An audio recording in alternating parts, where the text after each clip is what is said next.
Athletic Dads, welcome back to the channel. We have another home gym workout and we are previewing week 2, day 2 of the Athletic Dad training program.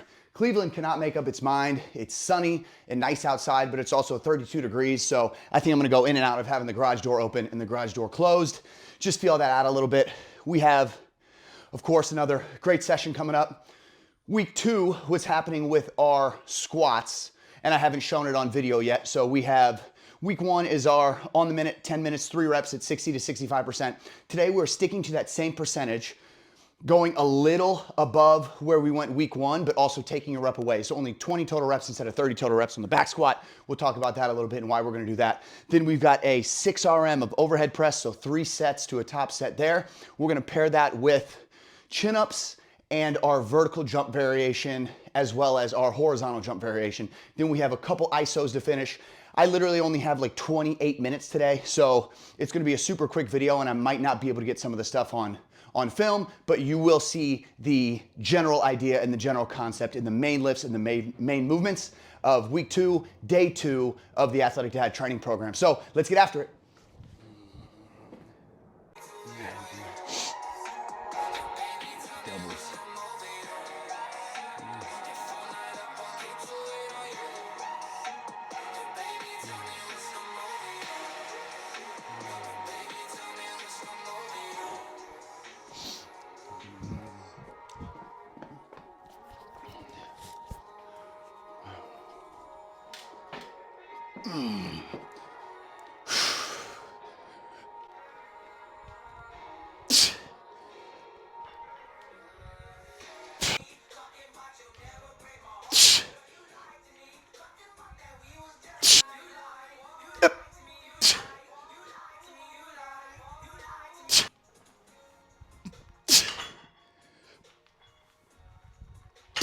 I wanted to see if it looked any better with that light off. It's like that harsh light in the corner.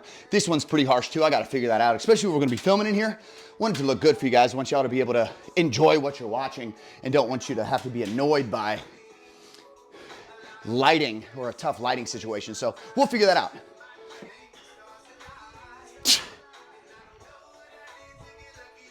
One of the things that is really important to me as we're creating this Athletic Dad program is I want to be able to meet anybody where they're at. Any dad, wherever you're at, I want you to be able to jump in the program and get benefits from it right away. So a couple things we're gonna be doing is early on in the training blocks, we're gonna be spending more time at lighter percentages. So this, for example, this back squat, we've got the same percentage between 60 and 65 as we did last week. Instead of triples on the minute, we're going doubles on the minute. The idea is to either have more weight, a little more weight within that 60 to 65% range than you did the week before, or the same amount of weight, but you're moving it much faster.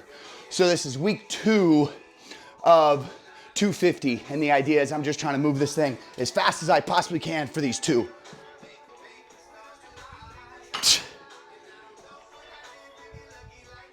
And then because upper body exercises are a bit easier to groove once you get into it, we're going to be progressing the load weekly on those upper body exercises and kind of that second main strength exercise. But the first one, these EMOMs, we're sticking to the 10-minute prescription.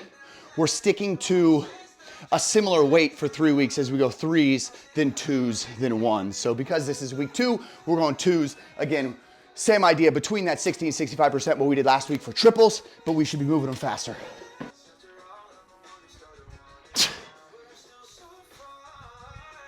And the other point to that is if this is only your second week in training, it's gonna be tough making any big jumps, even if we go from, let's say, 60 to 70%.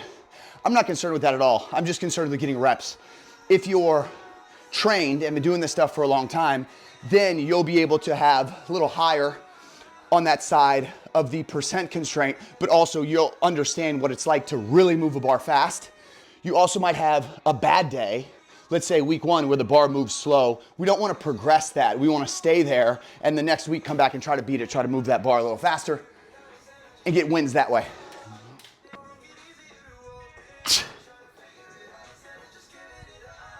Let's say week 1, the prescription being 60 to 65%, let's say you hit 60%. Week 2, if that 60% felt great, You can hit 62%, you can hit 65%, whatever that feels like to you, to feel the same, but be a little more challenging, to get a little more output from it. But if you're very, very new to it, just getting back into these compound movements for the first time in a long time, just getting back into this athletic pursuit for the first time in a long time, we just want to accumulate reps, good solid reps at a lower percentage. And a lot of times we're not going to know exactly what max we're going off of to create this percentage. So this is a good way to be able to feel that out. 3 weeks around the same percentage before we bump the percentage up. Man, I'm talking for 60 seconds at a time because this timer is moving.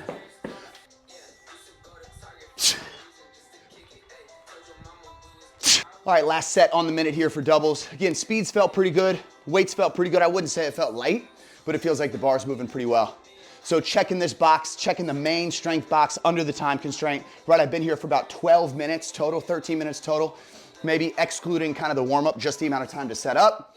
And I've already gotten a ton of work done. We've already gotten now rep 19 and 20, so we've got 20 good reps of squats in a really short amount of time. And when we've got to run back inside and get the kids or go to the next thing that we have on the schedule, you want to make sure you're on a bit of a time constraint when you're training.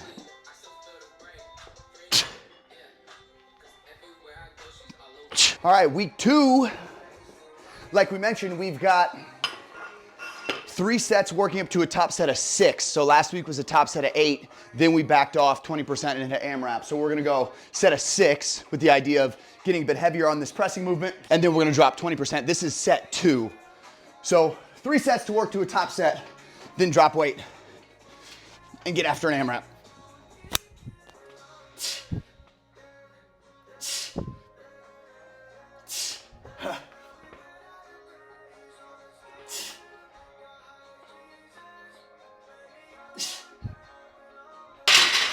Woo, that was 145. Let's go 155 to our top set of 6. And the idea is to try to hit 6 with maybe 1 in the tank. If not 1 in the tank, at least not a fail, right? So all right in programming sometimes, NFM, not a freaking max. So that means we want to hit all the reps. We want to make sure we hit all 6 before we drop the weight. All right, change the angle up a little bit. Hopefully that makes it a little more aesthetically pleasing. Cleveland's got to make up its mind. When we shot the last home gym workout a week and a half, 2 weeks ago, it was like 65 degrees out. Now it's 30 degrees, nice and sunny, but I don't want to have the garage door open and let all that cold air in. So it makes it a little tough to set the camera up. But here we are, last set. This should be, again, top set of 6. And then we're going to drop some weight before we go to AMRAP.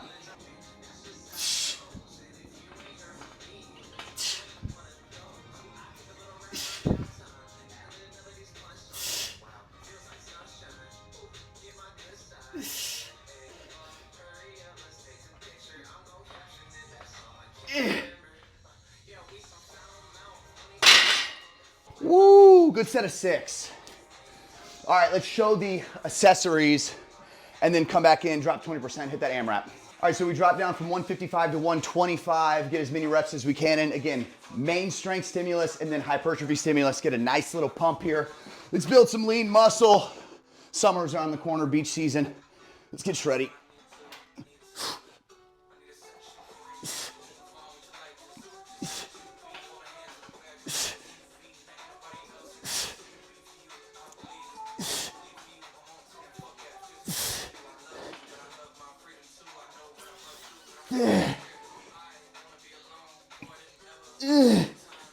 Come on.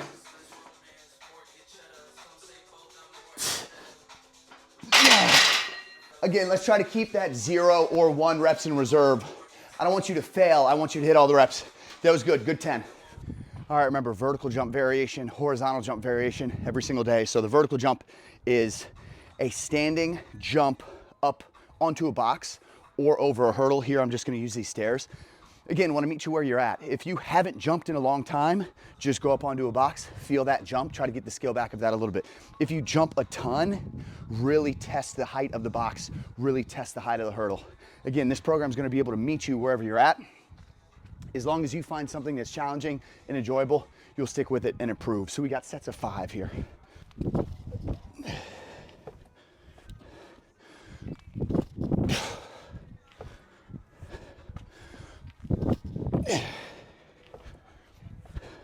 I also like to think in doing box jumps, I want to try to land with my hip above my knee. The test is not how high can I throw my foot up to land on a box. It's how high I can actually jump up onto a box and establish balance at the top. So think hip above knee when we land.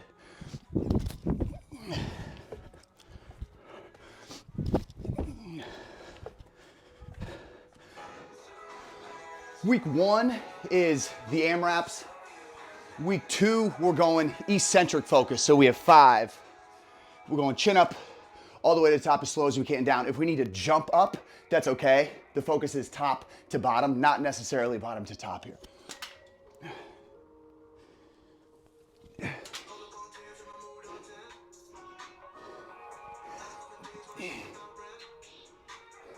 If 5 is too easy, add some weight.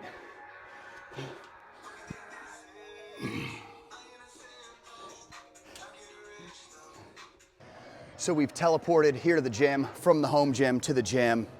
This is actually the next day. Shocking, I know.